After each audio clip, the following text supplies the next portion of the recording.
Just a couple of days ago, US President Joe Biden announced tariff hikes on imports of various Chinese goods worth $18 billion.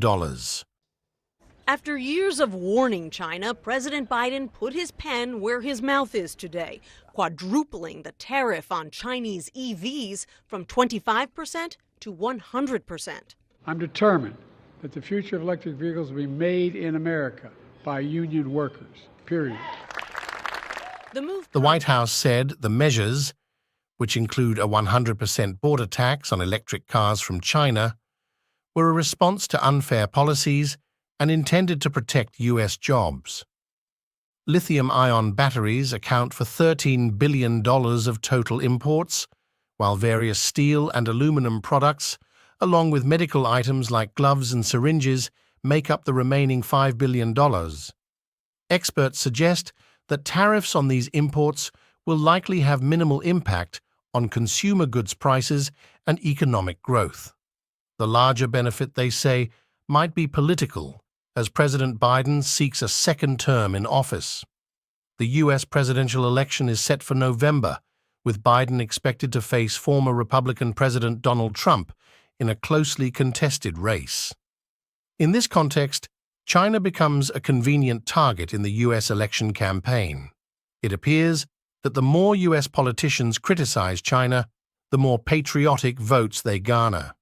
However, one thing is certain: regardless of who wins the upcoming election, the US dollar stands to lose the most. In this video, we'll explain why the US dollar's decline is accelerating. If you're new to our channel, be sure to hit the subscribe button before you continue. Now, let's discuss how the US is undermining its own position as the world's leading economy. China would take retaliatory measures. China has vowed to resolutely defend its interests in the face of huge new US tariffs and warned that the trade barriers would affect the wider relationship between the two economic superpowers. Not only that, in fact, China has prepared for this round of tariff hikes. First, China has been through the trade war back in 2018 when Donald Trump first slammed China with export tariffs.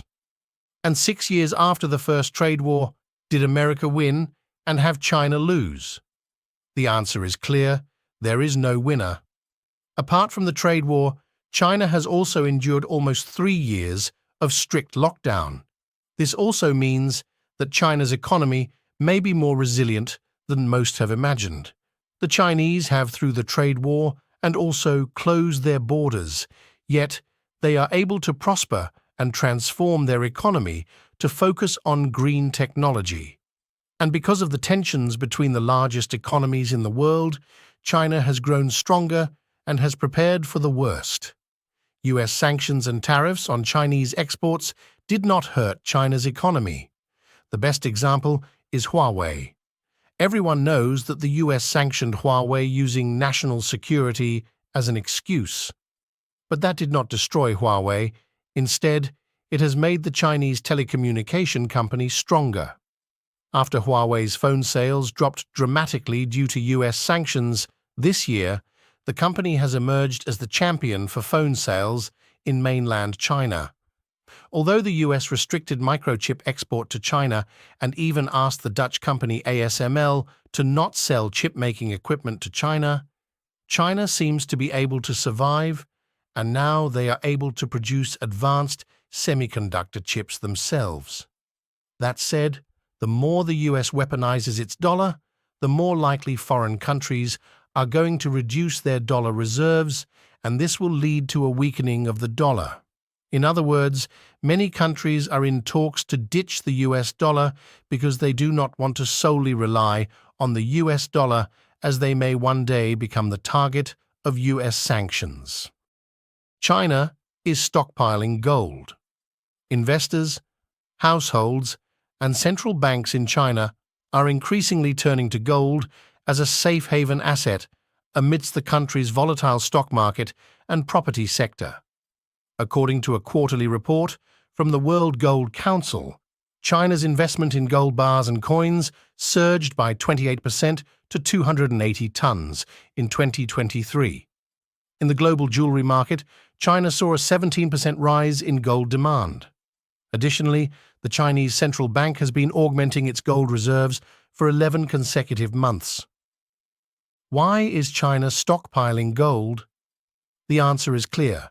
The world's second-largest economy is preparing for de-dollarization. This increased interest in gold is part of a broader strategy to move away from dollar-based assets, especially during times of financial and geopolitical instability. Historically, under the Bretton Woods Agreement in 1944, the US dollar was pegged to gold. This arrangement encouraged other countries to use US dollars for trade, with the US providing military support and protection in return, thus forming the petrodollar system. Saudi Arabia and most Gulf nations sold oil in US dollars, with the US ensuring their security. However, in 1971, President Nixon ended the direct convertibility of US dollars into gold, severing the dollar's formal link to gold. Since then, the US has used its dollar dominance to impose sanctions and exclude countries from the international monetary system, such as preventing Iran from using the SWIFT payment network. The Russia-Ukraine conflict has accelerated the push for de-dollarization. The US froze nearly half of Russia's foreign currency reserves, amounting to about $300 billion, and removed major Russian banks from SWIFT. These sanctions have spurred Russia and China, the US's biggest geopolitical rivals, to develop alternative financial systems. This trend is not limited to Beijing and Moscow. Countries from India to Argentina, Brazil to South Africa, and regions from the Middle East to Southeast Asia have intensified their efforts in recent months to reduce their reliance on the US dollar. The rise of Southeast Asia and Africa. While the US has support from European countries, many developing nations, especially in ASEAN and Africa, prefer China. One reason is that China is the biggest trading partner for many of these countries. Just imagine if China and those countries decided to trade in yuan rather than the US dollar, what do you think would happen? Moreover, China has bolstered its relationships with developing countries through infrastructure projects under its Belt and Road Initiative. This initiative has strengthened ties with most ASEAN countries, although tensions remain with the Philippines due to disputes in the South China Sea. Countries in ASEAN, including Indonesia, are working on reducing their reliance on the US dollar by using local currencies for trade. For example, in 2023, Indonesia set up a task force to promote the use of the rupiah in international transactions. Malaysia, on the other hand, resists US pressure and maintains a positive relationship with China. To the United States or Europe and here in Australia, they should not preclude us from being friendly to one of our important neighbors, precisely China. Well, that was the context. And if they have problems with China, they should not impose it upon us. We do not have a problem with China. So that's why I referred to the issue of China-phobia in the West. The same is true for Africa. In the West, there is growing fear that China is taking over and exploiting Africa, with some perceiving China's actions as a form of neo-colonialism.